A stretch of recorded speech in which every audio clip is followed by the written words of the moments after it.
Assalamualaikum warahmatullahi wabarakatuh. Innal hamdalillah nahmaduhu wa nasta'inuhu wa nastaghfiruh wa na'udzu billahi min shururi anfusina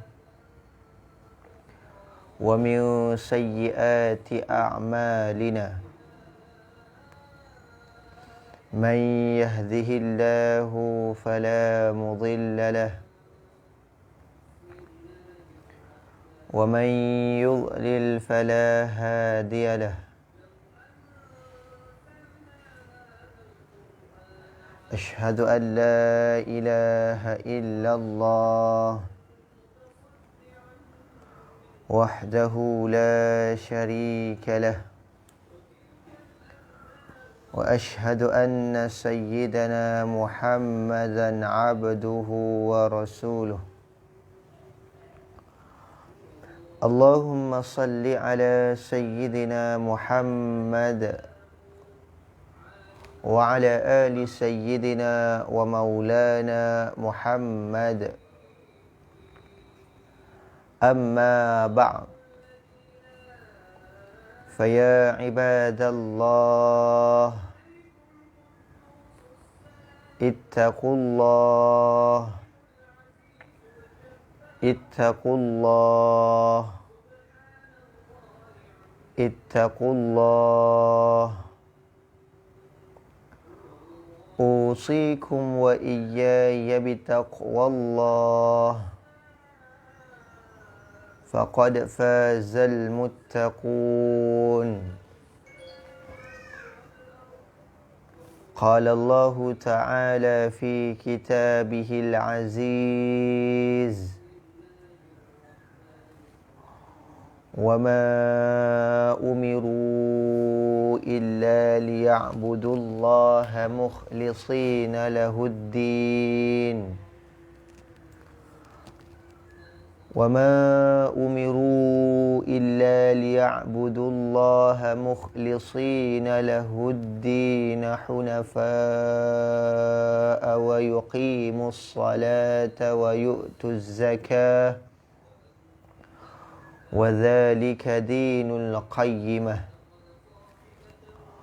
وقال رسول الله صلى الله عليه وعلى آله وصحبه وبارك وسلم: إنما الأعمال بالنيات وإنما لكل امرئ ما نوى.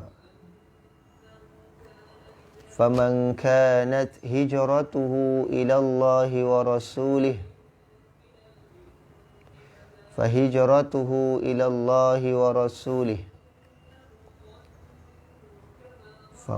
ومن كانت هجرته لدنيا يصيبها أو امرأة ينكحها فهجرته إلى ما هاجر إليه، أو كما قال رسول الله صلى الله عليه وعلى آله وصحبه وبارك وسلم. Alhamdulillah, tuan-tuan dan puan-puan yang dirahmati Allah sekalian, alhamdulillah pada pertemuan kita yang lepas kita sama-sama telah pun memperbincangkan hadis daripada kitab Riyadhus Salihin pada hadis yang keempat, yang kelima dan yang keenam. Maka insya-Allah tuan-tuan dan puan-puan yang dirahmati Allah sekalian, untuk pertemuan kita pada kali ini, kita sama-sama akan sambung kembali perbincangan kita pada halaman yang ke-10, hadis yang ke-7. halaman yang ke-10, hadis yang ke-7. Jadi tuan-tuan dan puan-puan yang dirahmati Allah sekalian, yang bersama-sama saya dalam live video pada kali ini, mohon bantu saya sama-sama untuk tuliskan di ruang komen di bawah ini dengan menyatakan kepada ruangan komen tersebut halaman yang ke-10, hadis yang ke-7, supaya dapatlah rakan-rakan kita yang baru sahaja masuk dalam live video ini, dia tahu di manakah perbincangan kita tentang masalah-masalah yang kita katakan, yang kita sebut dalam kitab Riyadhus Salihin. Jadi, tuan-tuan dan puan-puan, bantu saya sama-sama untuk tuliskan di ruang komen di bawah itu hadis yang ke-7, halaman yang ke-10.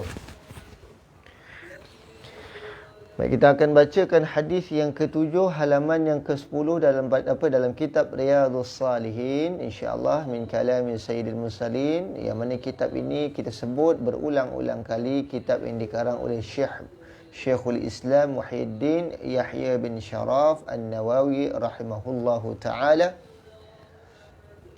Pada hadis yang ke-7, halaman yang ke-10. Baik, kita akan baca hadis ini sama-sama. Dari Abi Ishaq Sa'd bin Abi Waqqas Malik bin Uhaib bin Abdil Manaf bin Zuhrah bin Kilab bin Murrah bin Ka'b bin Lu'ay al-Qurashi az-Zuhri radhiyallahu anhu. Jadi hadis ini adalah hadis yang diriwayatkan oleh Sa'ad ibni Abi Waqqas radhiyallahu anhu. Apa kata Sa'ad bin Abi Waqqas? Yang mana Sa'ad bin Abi Waqqas ini merupakan seorang daripada 10 orang yang diakui masuk syurga radhiyallahu anhum. Kita tahu bahawasanya Sa'ad bin Abi Waqqas ini merupakan antara salah seorang sahabat yang Nabi SAW kata yang dijanjikan akan ia sebagai apa? Akan ia syurga. Itulah dia Sa'ad bin Abi Waqqas. Antara sahabat yang Nabi kata dalam hadis, antara 10 sahabat yang dijanjikan syurga oleh baginda Nabi SAW. Katanya, Ja'ani Rasulullah sallallahu alaihi wa ala alihi wa sahbihi wa baraka wasallam ya'uduni 'ama hajjatil wada'i min waj'in ishtadda bi. Faqultu ya Rasulullah inni qad balagha bi minal waj'i ma tara. وأنا ذو مال ولا يرثني إلا ابنة لي أفأتصدق بثلثي مالي؟ قال لا. قلت فالشرط يا رسول الله؟ فقال لا. فقلت فالثلث يا رسول الله؟ قال الثلث والثلث كثير أو كبير إنك إن تذر ورثتك أغنياء خير من أن تذرهم عالة يتكففون الناس وإنك لن تنفق نفقة تبتغي بها وجه الله إلا أجرت عليها حتى ما تجعل في امرأتك. قال فقلت يا رسول الله أخلف بعد أصحابي؟ قال إنك لن تخلف فتعمل عملا تبتغي به وجه الله إلا ازددت به درجة ورفعة. ولعلك أن تخلف حتى ينتفع بك أقوام ويضر بك آخرون اللهم أمضي لأصحابي هجرتهم ولا تردهم على أعقابهم لكن البائس سعد بن خولة يرثي له رسول الله صلى الله عليه وسلم أن مات بمكة متفق عليه. Tuan-tuan dan puan-puan yang dirahmati Allah sekalian, hadis yang kita perbincangkan hari ini, hadis ni agak panjang tapi dia berhubung kait juga dalam permasalahan yang disebut dalam hadis ni adalah tentang wasiat. Ada hubung kait tentang hukum hakam wasiat. Hadis ini yang diriwayatkan oleh Ishaq. Abi Ishaq ni gelaran Sa'ad bin Abi Waqqas, yang mana kita sebut Sa'ad bin Abi Waqqas ini merupakan salah seorang sahabat daripada 10 orang sahabat yang baginda Nabi SAW sebut dalam hadis, yang mana mereka ini dijanjikan syurga oleh baginda Nabi SAW. Maka apa yang disebut bermaksud apa dia? Dari Abi Ishaq Sa'ad bin Abi Waqqas, Malik bin Uhayb bin Abdul Manaf bin Zuhrah bin Kilab bin Murrah bin Ka'ab bin Lu'ay Al-Qurashi Az-Zuhri radhiyallahu anhu, seseorang daripada 10 orang sahabat yang diakui masuk dalam syurga. Katanya apa dia? Aku telah dilawati oleh Rasulullah sallallahu alaihi wasallam sewaktu aku sakit keras di dalam tahun Hajjatul Wada', iaitu tahun haji Rasulullah SAW yang penghabisan. Apa dia? Dalam hadis ini disebut bahawasanya satu ketika pada satu tahun yang mana dipanggil sebagai tahun ke-10 Hijrah, iaitu dipanggil sebagai tahun Hajjatul Wada', iaitu tahun haji pengakhiran Nabi SAW, dan kita tahu bahawasanya seumur hidup ataupun sepanjang hayat baginda Nabi SAW hanya sekali sahaja baginda SAW melaksanakan ibadah haji. Maka pada tahun Hajjatul Wada' ini satu ujian yang telah tertimpa ke atas diri sahabat, subhanallah, namanya Sa'ad ibn Abi Waqqas, iaitu beliau ditimpa dengan ujian sakit yang sangat berat. Ini sakit yang kritikal. Dan baginda Nabi SAW, walaupun dalam saat kesibukan baginda menguruskan ataupun mentadbir akan umatnya itu, baginda tidak lupa juga untuk menziarahi sahabatnya, iaitu Sa'ad bin Abi Waqqas. Sebab tu tuan-tuan dan puan-puan yang dirahmati Allah sekalian, kita sebut seorang pemimpin yang baik, yang kita sebut pemimpin bagi diri kita atau pemimpin bagi orang ramai ataupun pemimpin kepada keluarga kita, adalah sebaik-baik bagi seorang pemimpin itu adalah dia ini adalah orang yang sangat mengambil berat terhadap kepimpinannya, iaitu rakyatnya lah. Maka di sinilah satu ciri tauladan yang terbaik yang ditunjukkan oleh baginda Nabi sallallahu alaihi wa ala alihi wa sahbihi wa baraka wasallam, yang mana baginda SAW sendiri walaupun dalam keadaan kesibukan menguruskan para sahabat dan umatnya dalam usaha dakwahnya yang tertentu, maka baginda SAW tak lupa untuk menziarahi sahabatnya.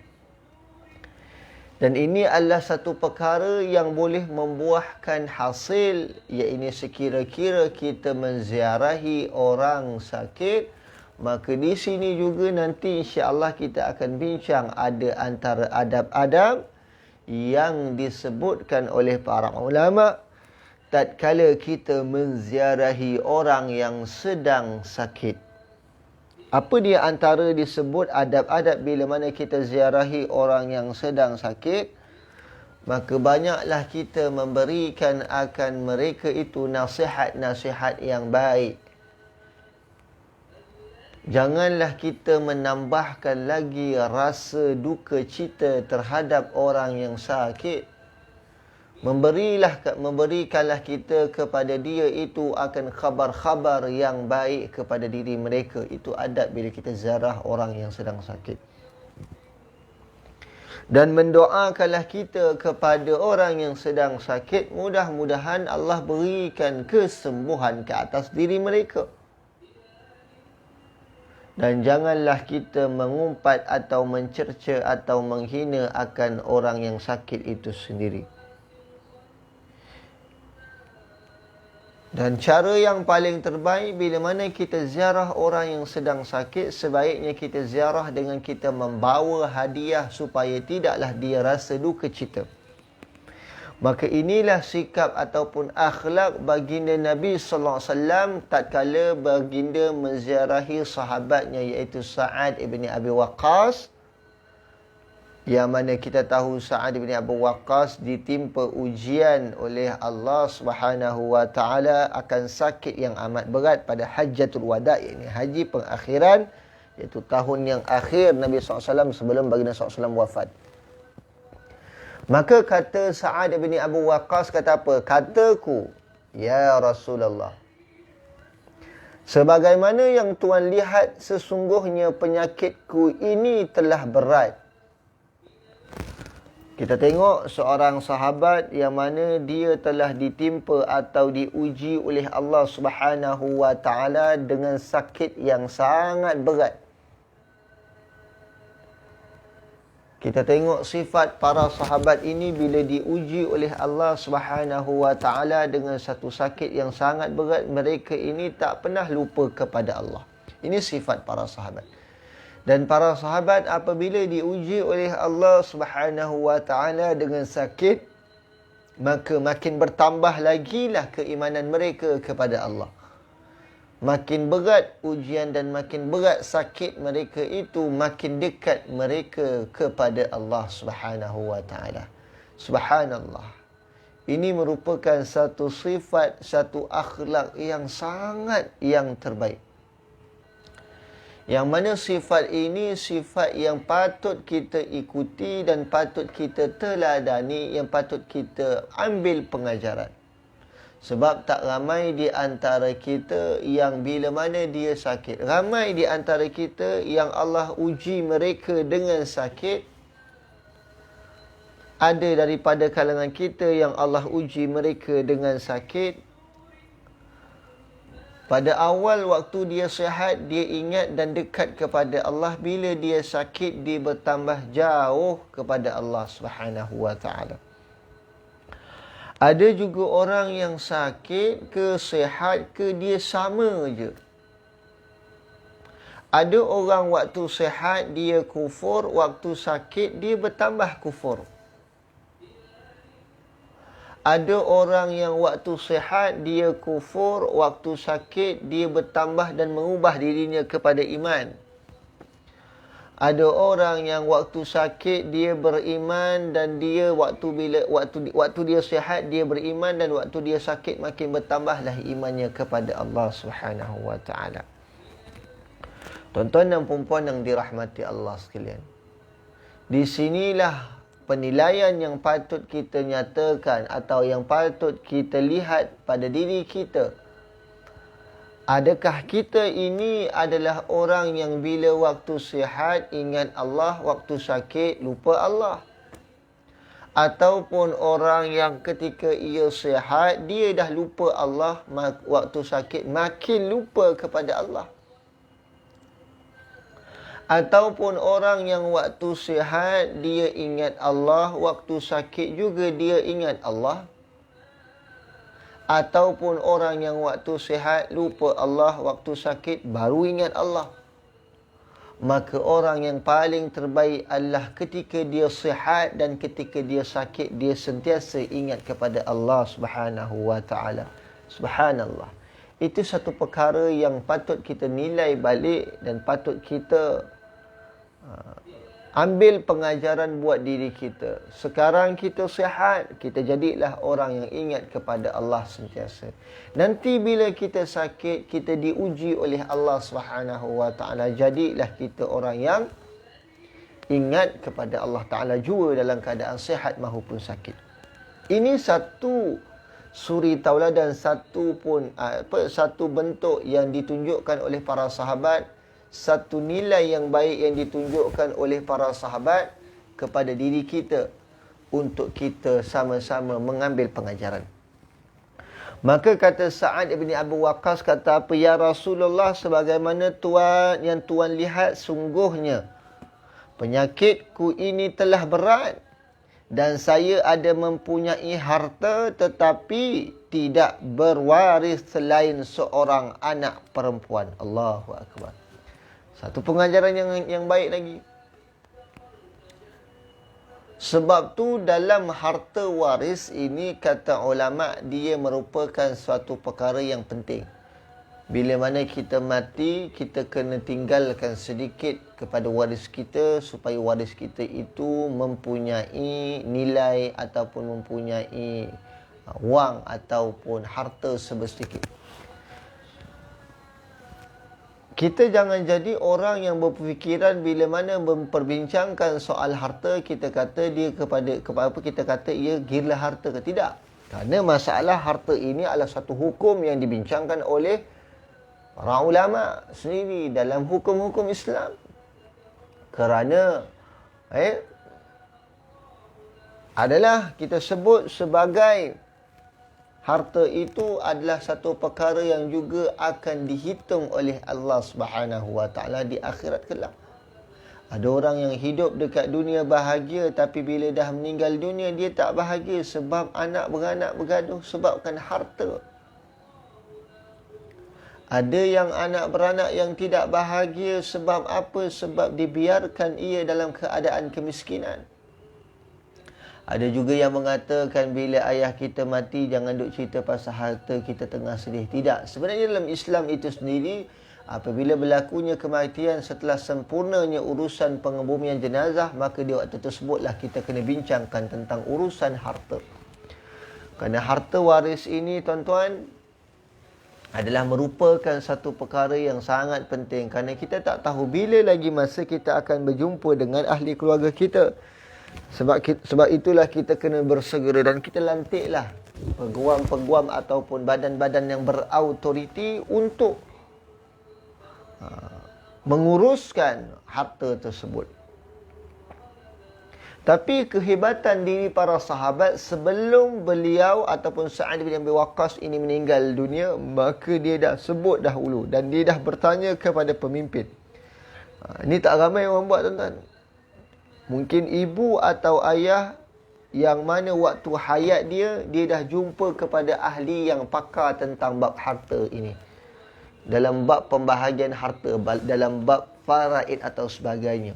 Dalam bab pengurusan harta ini. Seorang ibu atau seorang ayah sepatutnya waktu dia hidup di dunia, dia sudah berjumpa dengan ahli-ahli yang pakar ataupun yang mana kata memang orang yang tahu selok-belok tentang pengurusan harta pusaka.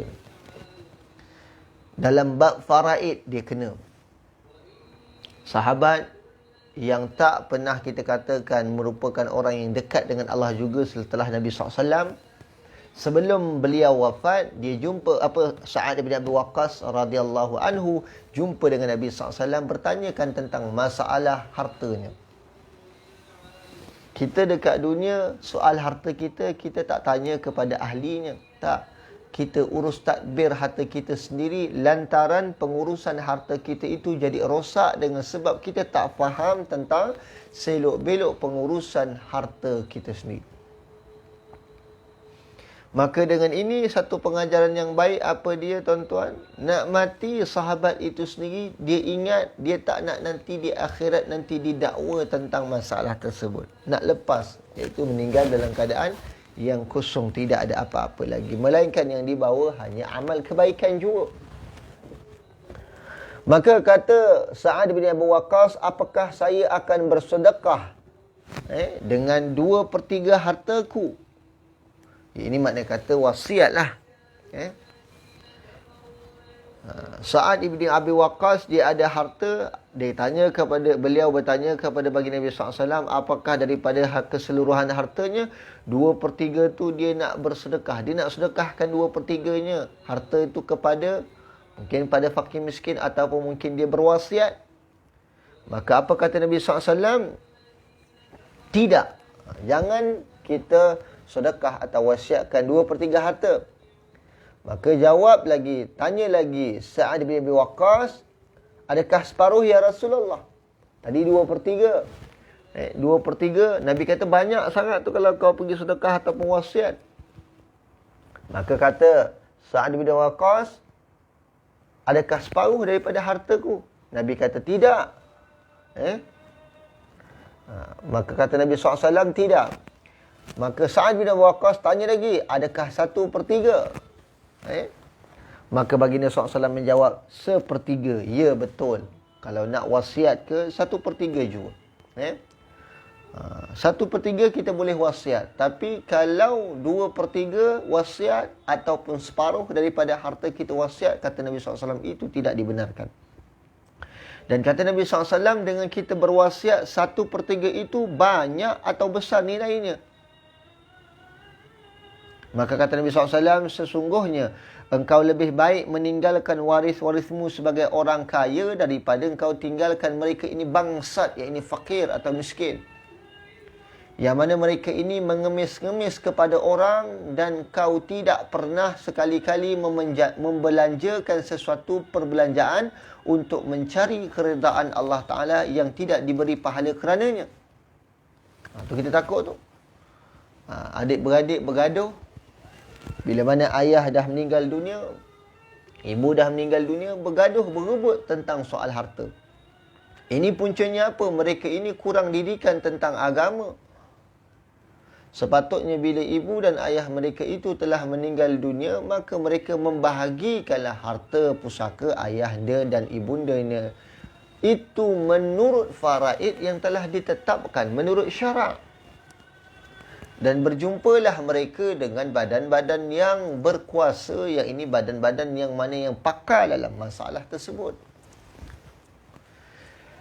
Dan daripada harta pusaka ini juga, tuan-tuan, kata ulama, sekiranya ibu dan ayah itu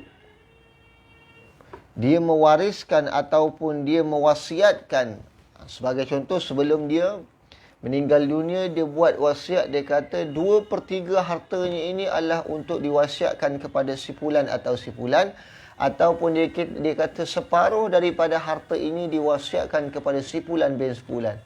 Maka sebagai ahli waris, berdasarkan hadis ni ulama kata, maka sebagai ahli waris kita boleh sangkah dan boleh menolak sehingga harta tadi itu diberikan kepada separuh daripadanya. Separuh.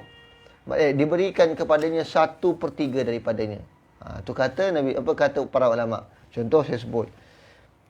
Ayah telah mewasiatkan hartanya ini, iaitu separuh daripada hartanya untuk wasiat, ataupun 2/3 daripada hartanya untuk diwasiat. Maka kata ulama, berdasarkan hadis ni, adalah waris kepada ayah tadi, dia boleh sanggah dan dia boleh, orang kata, kita kata apa dia, boleh menolak perkara tersebut sehinggalah wasiat tersebut menjadi 1/3.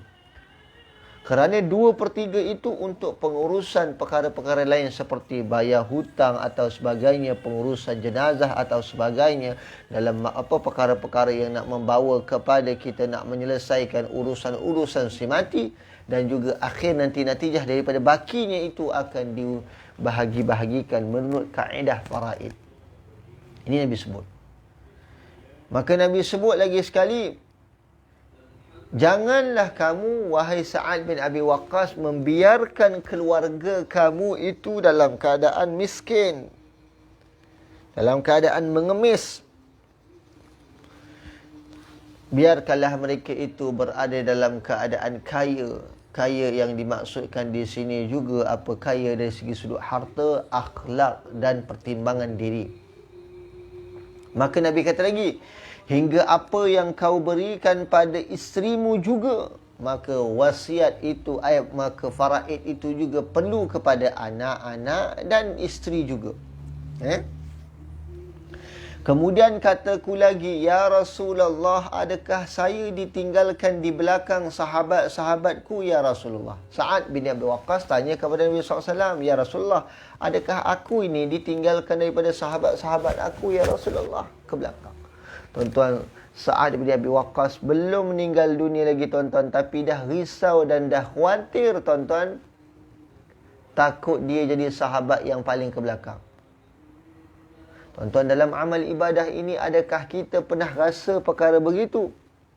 Kita rasa bila mana kita ibadah, kita rasa kita lebih ke belakang daripada kawan kita. Malahan kita nak memperbanyakkan lagi ibadah kita sebab kita tak nak jadi orang yang ke belakang daripada sahabat kita. Adakah kita orang begitu? Adakah kita pernah rasa risau dalam diri kita, salat kita? Tuan-tuan, kalau kita ini ada perasaan risau tentang amal ibadah kita, kita takut begini-begini, tuan-tuan, itu satu sikap yang sangat baik.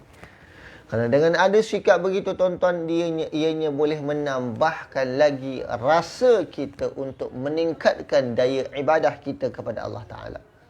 Dan nak menghampirkan diri kita itu kepada Allah Subhanahu Wa Ta'ala juga. Maka inilah satu perkara yang sangat baik yang ditunjukkan oleh Sa'ad bin Abi Waqqas dalam hadis ini. Maka dia risau, takut dia jadi sahabat yang ke belakang. Sebab Sa'ad bin Abi Waqqas, beliau nak jadi sahabat yang bersama-sama dengan Nabi SAW. Tak nak jadi belakang. Nak kalau boleh sama-sama Nabi SAW. Kita dalam urusan keduniaan, kita berlumba-lumba, tuan-tuan, nak jadi siapa yang paling kaya, siapa yang paling ke depan. Tapi dalam urusan keakhiratan, tuan-tuan, kita tidak seperti itu. Malahan kita rasa, biarlah dia ke depan, aku ke belakang, tak apa. Itu kita. Tapi tidak bagi diri para sahabat. Mereka itu berlumba-lumba dalam urusan keakhiratan, juga berlumba-lumba dalam urusan keduniaan. Dunia dan akhirat mereka berlumba-lumba supaya mereka dapatlah terpilih daripada kalangan hamba-hamba yang dipilih. Dan sedangkan kita tahu para sahabat ini, mereka juga telah tergolong daripada kalangan hamba-hamba Allah yang terpilih. Kita jauh sekali, tuan-tuan. Maka kita nak letakkan diri kita ini berada dalam kategori yang mana? Tuan-tuan nilai sendiri. Muhasabah balik diri kita. Subhanallah, Allahu Akbar.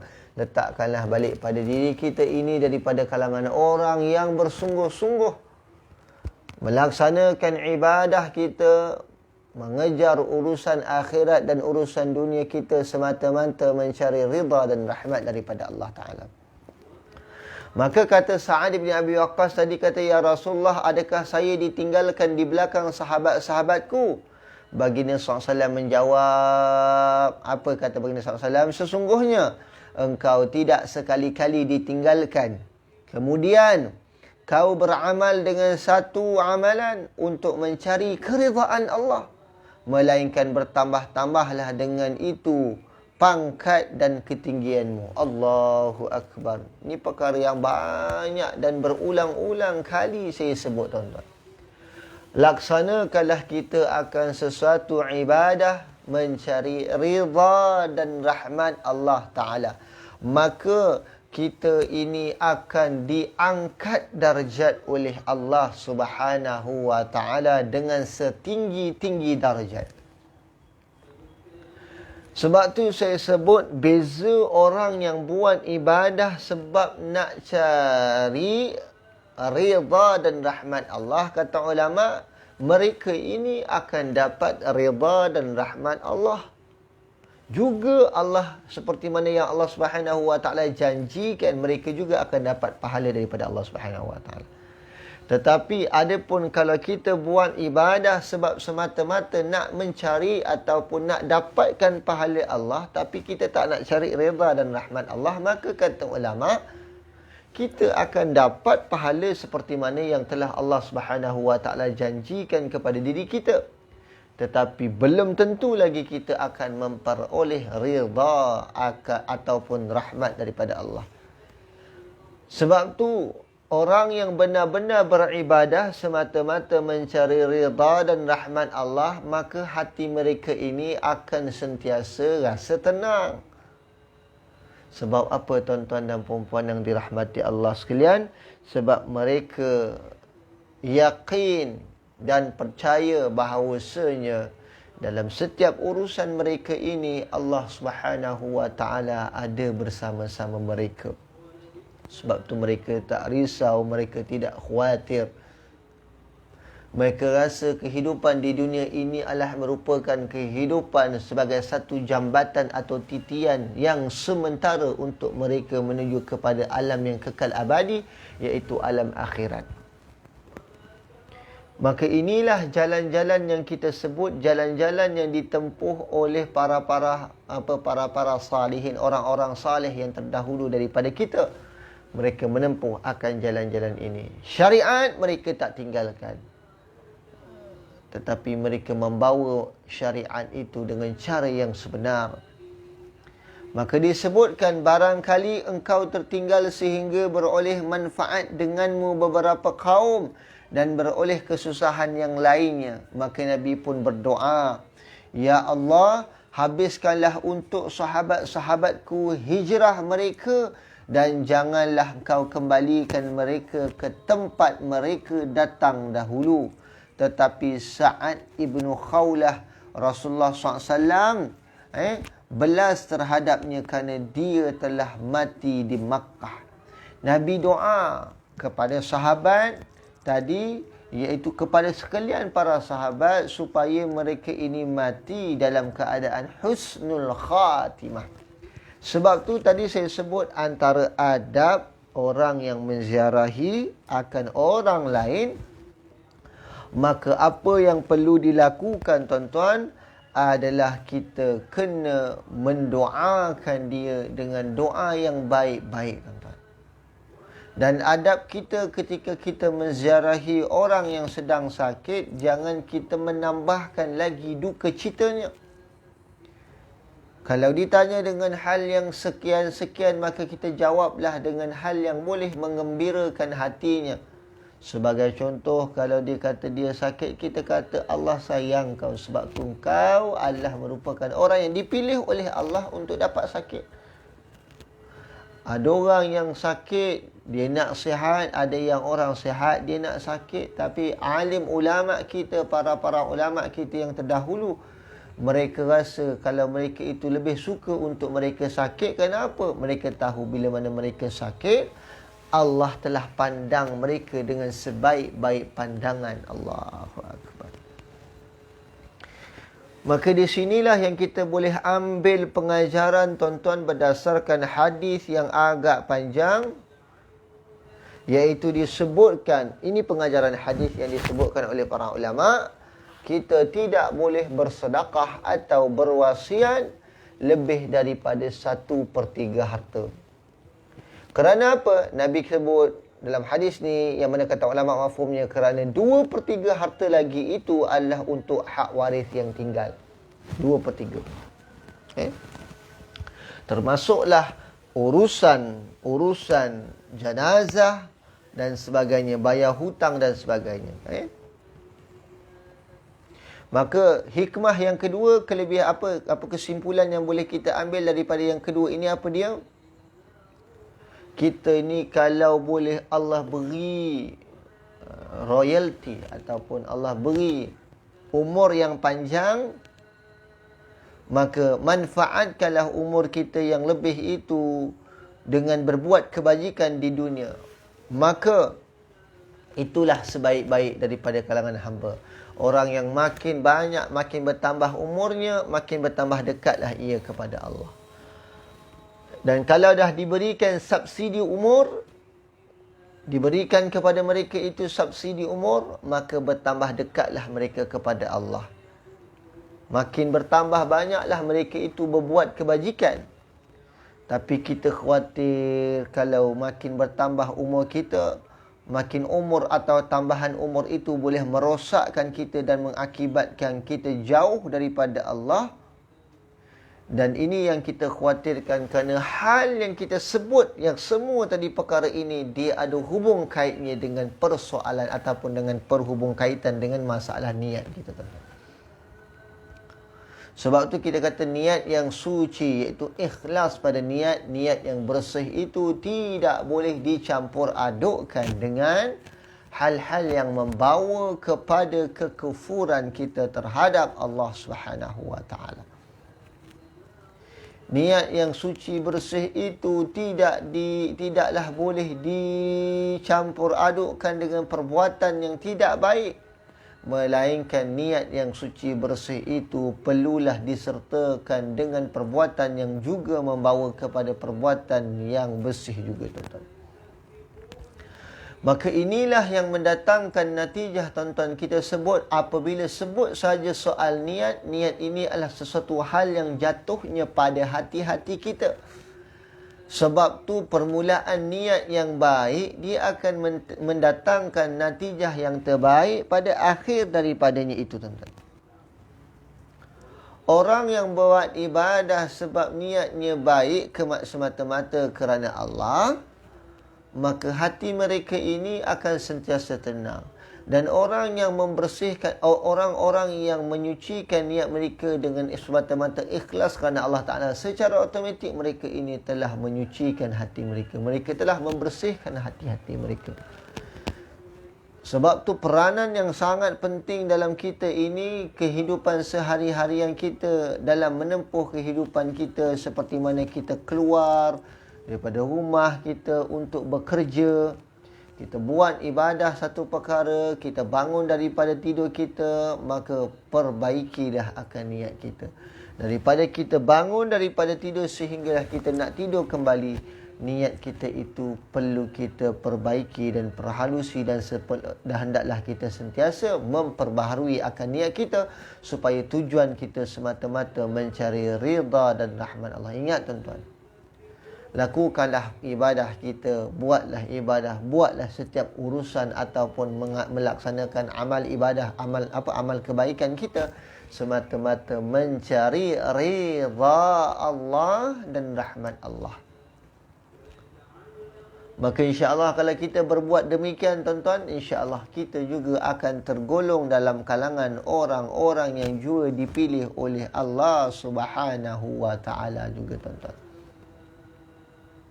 Maka itu sahajalah yang boleh saya perkongsikan kepada tuan-tuan dan puan-puan untuk pertemuan kita pada kali ini, daripada sebuah hadis yang agak panjang, yang mana padanya itu terdapat pengajaran yang sangat besar yang boleh kita ambil pengajaran. Maka mudah-mudahan dengan kita bacakan hadis tadi, tuan-tuan, maka Allah memberikan kepada kita, Allah golongkan diri kita dalam kalangan orang-orang yang sentiasa dipilih oleh Allah Subhanahu wa taala, insya-Allah taala. Allahumma amin ya rabbal alamin. Mungkin cukup sekadar itu sahaja, tuan-tuan dan puan-puan, untuk kita pada hari ini. Insya-Allah kita akan bertemu kembali pada hari esok, tetapi pada hari esok kita akan ada majlis bacaan Yasin dan tahlil perdana. Jadi tuan-tuan dan puan-puan yang berhajat nak memberikan atau nak menghantar nama untuk majlis Yasin dan tahlil perdana, juga bacaan doa selamat, ataupun hajat-hajat yang tertentu, tuan-tuan boleh hantarkan nama-nama ataupun hajat-hajat tuan-tuan kepada saya sebelum esok. Akhirnya insya-Allah pada malam ni paling last, insya-Allah. Ada yang nak menghantarkan hajat, boleh beritahu dan boleh WhatsApp kepada saya secara terus. InsyaAllah saya akan bacakan doa-doa tuan-tuan, hajat-hajat tuan-tuan, dan juga nama-nama almarhum ataupun almarhumah saya akan bacakan dalam majlis bacaan Yasin dan tahlil perdana pada hari esok, insya-Allah taala. Allahumma amin ya rabbal alamin. Yang baik adalah datang daripada Allah dan yang buruk adalah datangnya daripada diri saya sendiri. Hakikatnya baik dan buruk itu adalah datangnya daripada Allah. A'udzu billahi minasyaitonir rajim. Bismillahirrahmanirrahim. Alhamdulillahi rabbil alamin. Wassalatu wassalamu ala asyrafil anbiya'i wal mursalin sayyidina wa maulana Muhammad wa ala alihi wa sahbihi ajma'in. Allahumma faqihna fid din wa 'allimna ta'wil wahdinas siratal mustaqim siratal ladzina an'amta 'alaihim minan nabiyyin was-siddiqin wasyuhada'i was-salihin wa hasuna ulaika rafiqan ya arhamar rahimin. Allahumma khtim lana bihusnil khatimah wa la takhtim alaina ya Allah bisu'il khatimah. Allahumma inna nas'aluka ilman nafi'a wa rizqan wasi'a wa amalan mutaqabbala. Allahumma rzuqna fahman nabiyyin wa hifdzal mursalin wa ilhamal malaikatil muqarrabin. Allahumma inna na'udzubika minal barasi wal junun wal juzami wa min sayyi'il asqam. Allahumma dafa' 'anna al bala'a wal waba'a wa khususan al waba'a wa virus corona wal ghala'a wal mihana wal fitana ma dhahara منها وما بطن أو بلاد هذا خاصة أو بلدان عامة يا رب العالمين. ربنا آتنا في الدنيا حسنة وفي الآخرة حسنة وقنا عذاب النار. وصلى الله على سيدنا محمد وعلى آله وصحبه وسلم والحمد لله رب العالمين. السلام عليكم ورحمة الله وبركاته.